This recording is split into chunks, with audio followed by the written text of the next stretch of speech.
வணக்கம் நண்பர்களே. இன்றைக்கி நம்ம சிவகாமியின் சபதம் என்ற புத்தகத்தோட விமர்சனத்தை பற்றி தான் பார்க்க போகிறோம். இந்த புத்தகத்தை எழுதியவர் பேர் கிருஷ்ணமூர்த்தி. இவரை நம்ம கல்கின்னு கூப்பிடுவோம். இவர் ஒரு செய்தியாளர், விமர்சகர், எழுத்தாளர்னு சொல்லிக்கிட்டே போகலாம். இந்த புத்தகம் ரொம்பவே பிரம்மாண்டமாக இருக்கும். இதை நிஜமாலே இவர் கற்பனையால் தான் எழுதினாரா அப்படின்ற நம்ம ஒரு கேள்வியே கேட்க வைக்கும். ஏன்னா ஆரம்பத்துலேருந்து முடிவு வரைக்கும் அவ்வளோ பிரம்மாண்டமாக இருக்கும். நான் புத்தகத்தை படித்து முடித்ததுக்கப்புறம் ரொம்ப நேரம் இப்படி ஒரு கதையை எழுதுனாங்கன்னு யோசிச்சுட்டு இருந்தேன். ஏன்னா அவ்வளோ வியக்க வச்சது இந்த புத்தகம். இப்படிப்பட்ட புத்தகத்தை எழுதிய கிருஷ்ணமூர்த்தி ஐயாவை பற்றி நம்ம சில விஷயத்த பார்க்கலாம். இவர் 35 சிறுகதை, நாவல்கள், தொகுதிகள், கட்டுரைன்னு பலவற்றை எழுதியிருக்காரு. இவர் எழுதிய பொன்னியின் செல்வன்ற நாவல் தான் மிகப்பெரிய புகழ் பெற்றது. ஏன் அந்த படம் ரிலீஸ் ஆகுன்னு அதை கதை படிக்கணும்னு தான் படித்து, அப்பா இவ்வளோ நல்ல கதையா, இந்த ஆத்தர் வேறு என்னென்ன கதைலாம் எழுதியிருக்காருன்னு பார்க்கும்போது தான் சிவகாமியின் சபதம், பார்த்திபன் கனவுலாம் வந்துச்சு.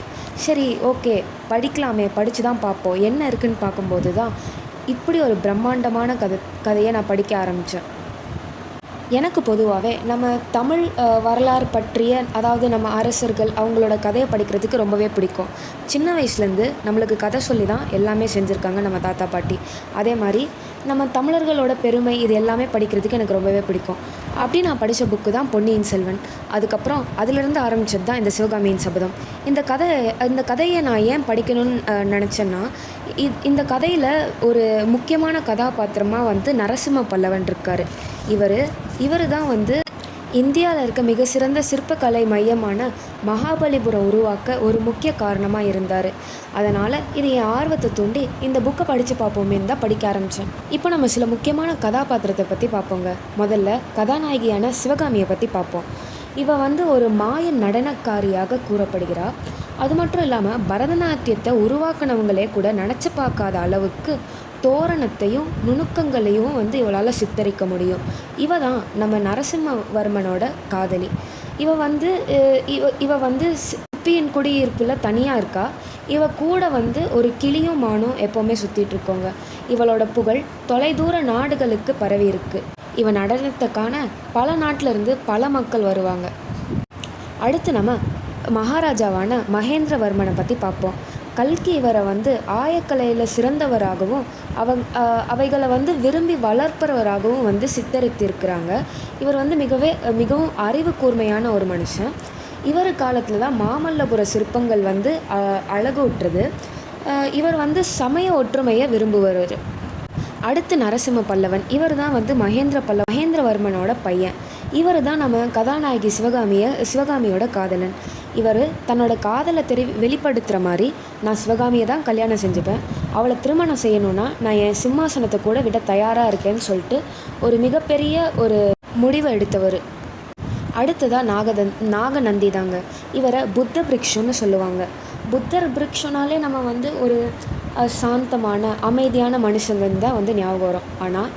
ஆனால் இவரை பார்த்தாலே ரொம்ப பயங்கரமாக இருக்குங்க. இந்த மனுஷன் என்ன தான் பண்ணுறான்னு யோசிக்க வச்சுட்டே இருக்கும் இந்த கதை. இவர் ரொம்பவுமே ஒரு மர்மமான நபராக இருப்பார். கடைசியில் இவர் யார், இவர் என்னென்னலாம் செய்கிறாருன்னு தெரிய வரும் பாருங்கள், அப்போ தான் மண்டையே வெடிக்கும். அதுக்கப்புறம் யார், நம்ம பரஞ்சோதி தான் நம்ம கதையோட நாயகன்.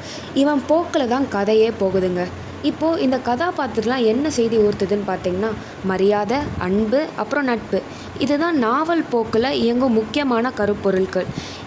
இந்த கதை தான் ஆசிரியர் எழுதிய இன்னொரு பார்த்திபன் கனவுன்ற ஒரு புத்தகம் இருக்குது. அதோட ஒரு முன்னுரை கதை தான் சிவகாமியின் சபதம். ஸோ இந்த கதை மூலியமாக நான் என்ன சொல்ல வரேன்னு பார்த்தீங்கன்னா, தமிழ் புத்தகங்களில் இது மிகவே ஒரு சிறந்த புத்தகம்னே சொல்லலாங்க. ஸோ இந்த கதை 7ஆம் நூற்றாண்டில் தென்னிந்தியாவில் இருக்க பல்வேறு வரலாற்று நிகழ்வுகள் மற்றும் புள்ளி விவரங்களை வச்சு அமைக்கப்பட்டுள்ளது. மரியாதை, காதல், நட்பு, இதெல்லாம் நாவலில் சொல்லும் முக்கியமான கருப்பொருட்கள். நாவலோட கடைசியில் ஏற்கனவே நான் சொல்ல மாதிரி இது ஒரு கற்பனை கதையா அப்படின்னு நம்மளை ரொம்பவே பிரமிக்க வச்ச ஒரு கதை இது. இந்த கதை ரொம்பவே அழகான முறையில் எடுத்து செல்லப்பட்டுள்ளது. இது நம்மளுக்கு படித்து முடித்ததுக்கப்புறம் இது ஒரு உண்மை கதைன்னு நம்ம மனசு சொல்லும். ஆனால் நம்மளுக்கு தெரியும் இது கற்பனை கதை தான்ட்டு.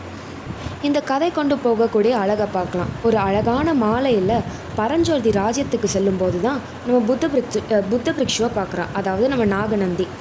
அங்கே கதை ஆரம்பித்து பரஞ்சோதியோட வாழ்க்கையில் புது அத்தியாயம் தொடங்குற மாதிரி நம்ம கதையும் தொடங்கி அதிரடி ஏமாற்றம், நம்பிக்கை, குழப்பம், நட்பு, துணிச்சல், பக்தி, ராஜதந்திரம், கலை மீதான காதல், துணிச்சல், புத்திசாலித்தனம் இப்படின்னு முன்னோக்கி போயிட்டே இருக்குது.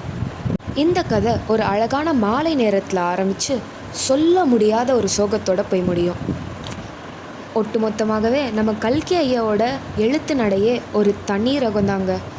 இந்த புத்தகத்தை 15 வயசுக்கு மேலே இருக்கவங்க படிக்கலாங்க.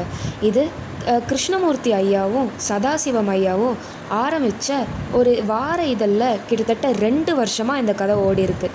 இது நிறைய ஆன்லைன் தளங்களையும் பெரிய புத்தக கதைகளையும் கிடைக்குங்க. நன்றி, வணக்கம்.